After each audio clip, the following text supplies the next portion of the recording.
LASIK is not typically a painful procedure. Let me explain the process of the surgery. The first laser, called the femtosecond laser, creates a flap. We do that on each eye, and then we shift you to another laser called the excimer laser, and with that laser we retract the flap back, apply the treatment to reshape your cornea based on your prescription, put the flap back down. The procedure itself is not typically painful. Patients do typically experience some burning, irritation, kind of light sensitivity about 3 to 4 hours after surgery, but that's incredibly variable patient to patient. Some patients experience more symptoms than others, but I would say in general, the procedure itself is not painful.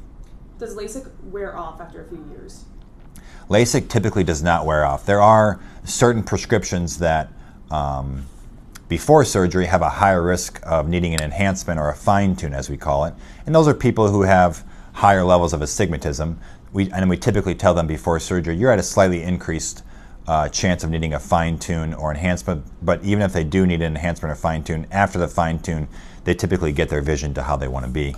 The common misconception is that patients have LASIK in their 20s and 30s, and then they think their LASIK wore off because they now need readers in their 40s, but that's actually not their cornea or LASIK wearing off. That's their lens undergoing age-related changes. So let me explain that.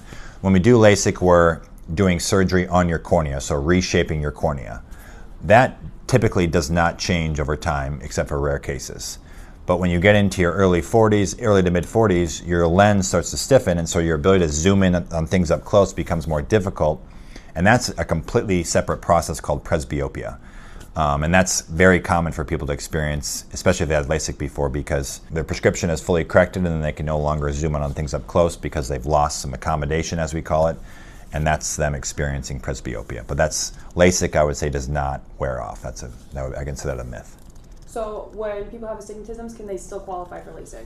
Yes. So LASIK can correct myopia or nearsightedness, hyperopia or farsightedness, and also can fully correct astigmatism. So even if you do have astigmatism, you're still a great candidate for LASIK, and LASIK does a really, really good job of fully correcting astigmatism with a laser. And then last one, does LASIK recovery take weeks, or can people see pretty quickly? Yeah, so let me talk about the recovery from LASIK. So I usually tell patients, you'll have 3 to 4 hours of burning, irritation, light sensitivity. That's incredibly variable patient to patient, but I'd expect you already see improvement that night, even better the next morning, and then your vision will kind of gradually fine-tune over the course of weeks to months, but most people are seeing quite well the day after surgery.